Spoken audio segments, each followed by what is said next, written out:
Good morning. Welcome to Yap. Today I'm joined by Laura. Good morning. Laura, how we doing? Been better. Yeah. Do you want to tell them the tragedies that have occurred in this office? Oh yes, guys. She left me and took the kids too. The family's been split, guys. Yeah, guys. So if you guys want to know the ins and outs of the office dynamics and politics, Laura got displaced and now she's For real. she's I'm moved homeless. across.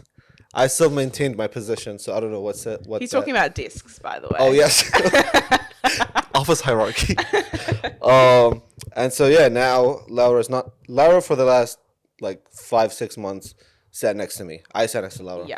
And In the same spot. I've always had the same desk. yeah, Yeah, like I've never moved around the office. and I couldn't have asked for a better like desk partner because like we work together and Wow. like We go together. yeah, like it was just like a perfect match, I think. Harmonious. And- Harmonious, truly. Somebody just had to step in and Somebody. fuck all that up. Somebody The powers that be. walked on in from his New York trip, thinking that he owns the place. Yeah. You know, thinking Yeah. he's the CEO, owner Yeah. of the business or something. Something like that. And moved my desk opposite Yeah. Abdel rather than beside Abdel. Yeah. Now I know what you're thinking. You guys are being dramatic. You're sitting opposite each other. Yeah. But it's not the same, guys. We've got monitors No. that block our view. We got to talk like this. Yeah. We literally talked like 5 of the 8 hours that we're in this building. If that, yeah. Probably more. So, And I yeah. think the other thing is that like I'm actually so blessed to have a desk that's like facing the wall blessed. because like When I say like I genuinely had the best desk in this building, wall behind me, Yeah. Abdel on one side, Shy on the other side, like view of the office, quiet spot where I could just put my headphones in, lock it, gone. just logistically. Now I got it was perfect. traffic behind me, screen exposed to the crowd. The masses. Like, it's truly tragic. And yesterday I sulked all day. Today I told myself I have to grow up and move on, but I had to put it out there. We're not gonna protest. Abdel, you had one job last night when you were at the gym. I could. I didn't. We didn't speak. Okay, so I took Stan to the gym yesterday. That was kind of fun. It was cool to see like a different side of him. Like it was like kind of like cool uncle vibes. Like Right, it wasn't like him talking at me. It was like him talking with me and Lee. right. And yeah, it was cool. And I was meant to bring up the fact that Laura has been displaced, but I just didn't have it in He me. couldn't bring himself to I didn't have it in me to like speak on behalf of another person, and then like I don't want to get dunked on I'm for dead. speaking on the behalf of another person. Well, it's the end of an era, guys. Yeah. For real. So this Tragic is as Laura's last fuck. day in the office and the app podcast. Yeah, so it's been real. Nah. it's gotta be. No. So I mean, I don't know. We'll see what happens. I think it's promising Abdel stuff. has hope. I personally do not. I'm just accepting my new spot. It is what it is. I think there's still time. Honestly, something I didn't prepare myself for, like going into the corporate world, Yeah. was moving desks. Yeah. Like I thought. It's good in high school. No, like I thought I would get a desk, Yeah. and that would be that. Like I'd be sat there for at least a year. Yeah. Or maybe until I quit. Like no one prepares you for that. Yeah. They should warn you for that. Yeah. Like they should warn you about that when you get a corporate job. You could move desks more often Yeah. than you would like to. Still like high our school. office layout has changed twice, three Yeah, times, 3 and times. like both of us have only worked here for 6 months. Yeah. So just a fair warning to Yeah. anyone going into the corporate world: don't get too comfy. So don't apply. Don't get too comfy. Seriously, Yeah. it's heartbreaking when you No, walk it was into low-key, the room. it was low-key even high school because like I remember like in my high school like they would change the desk arrangement every term yeah. because like the teacher would have a term to know okay who's talking with who, Yeah. who's like politicking, blah blah.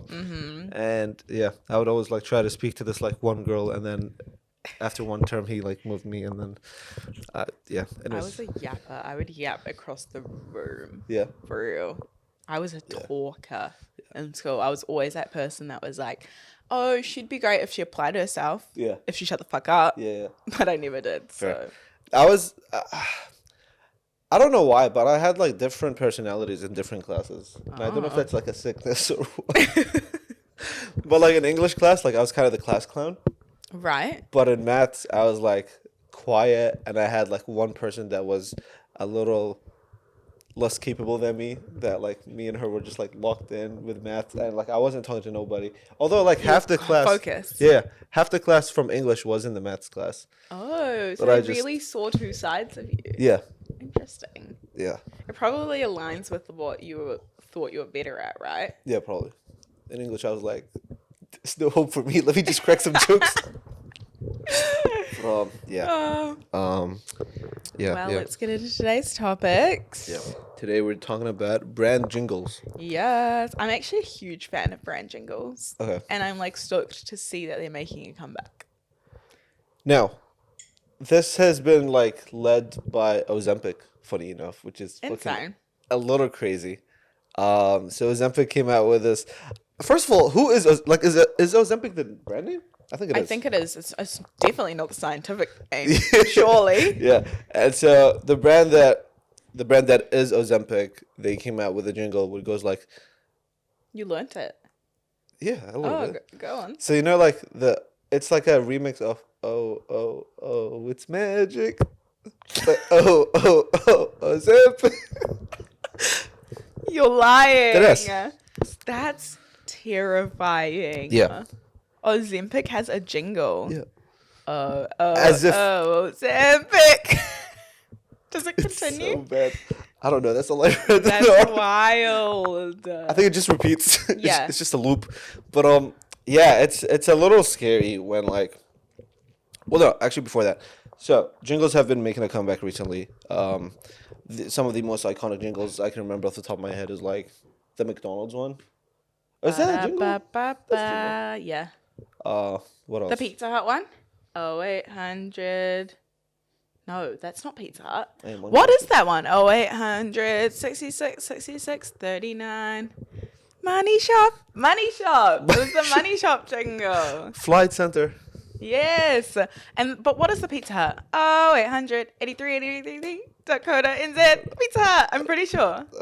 0800 83 83 83 .co.nz. Pizza. Possibly. I'm too uncultured to know that. But yeah, so these jingles have been so effective and like lasting. I know these 0800 numbers off by heart. Yeah. And I've put zero effort into actually learning them. It's just like grilled in your memory now forever. It's just a really smart way to get people to have brand recognition and remember whatever it is, the message that you're trying to get across. Yeah. Which for the Money Shop, yeah, makes sense. They want you to know their numbers, so you call them up. Yeah. Pizza Hut, same. They want you to place an order. Plus, it's just this like, I don't know what it is, but like we're good at remembering songs, or like we're really good at remembering. Yeah, I think we're just really good at remembering songs. Yeah. Like we're more likely to remember an ad that's a song rather than an ad that's just an ad. Yeah. That's why the ABCs are a song. So we remember them. What the fuck? My word, just like, you know what I was speaking about English? Which they actually changed the ABC song. Crazy. To what? I don't know. The youngins, like they are learning a different ABC A to the song. B to the seat. Probably something like that. Yeah. But yeah, it makes sense. It's very smart. Like it's science. Yeah. In marketing. Yeah. Which, what do you call the crossover there? I don't know. Consumer behavior. Possibly cognitive. Fuck, I don't know. Yeah.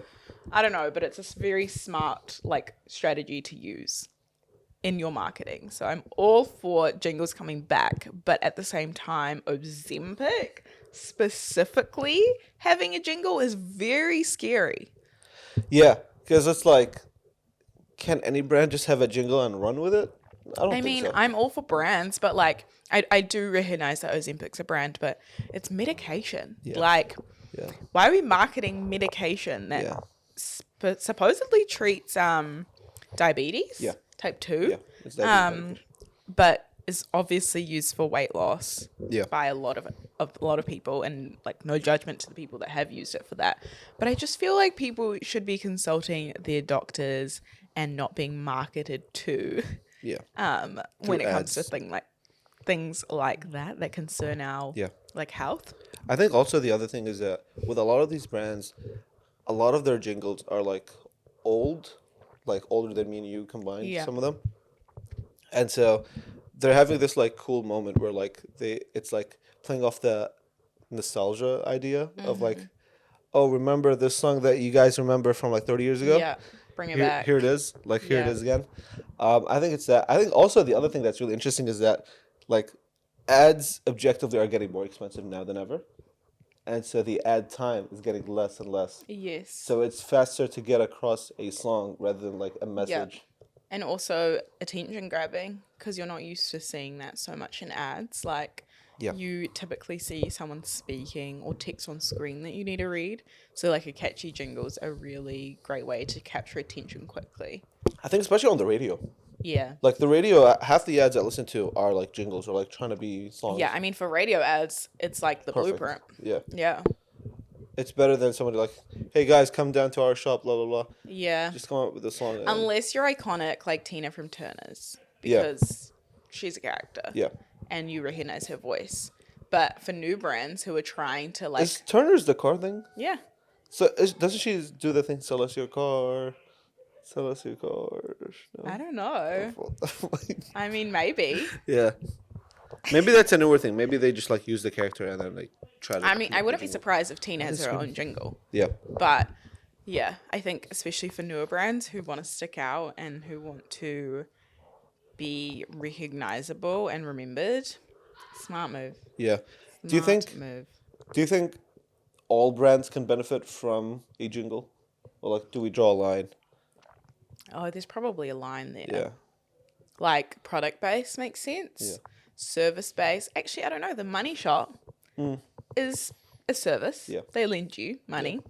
So I think it depends on the overall strategy. Like, I wouldn't implement a jingle and solely a jingle. Yeah. It depends on the product. It just depends on the budget.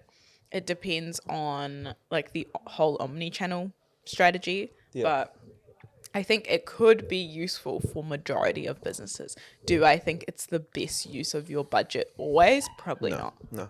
And I think it's really good. Like, it's really good if you bring it back and it's already a success. I wouldn't like experiment with a new jingle for a new brand. I feel like it's just way too risky. Unless it like, maybe they'd go down the route of like it being so bad that it becomes good. Yeah, I don't know. I feel like I would, but only if I had a huge budget as a brand. Yeah. Because how many times does someone have to hear something for them to actually remember it and for you to actually like trigger curiosity in them for them to actually go and look you up based on that jingle? Yeah. I feel like it's quite a bit. Like you'd have to play quite a lot in radio ads, quite a lot in TV ads, social media ads, whatever it is.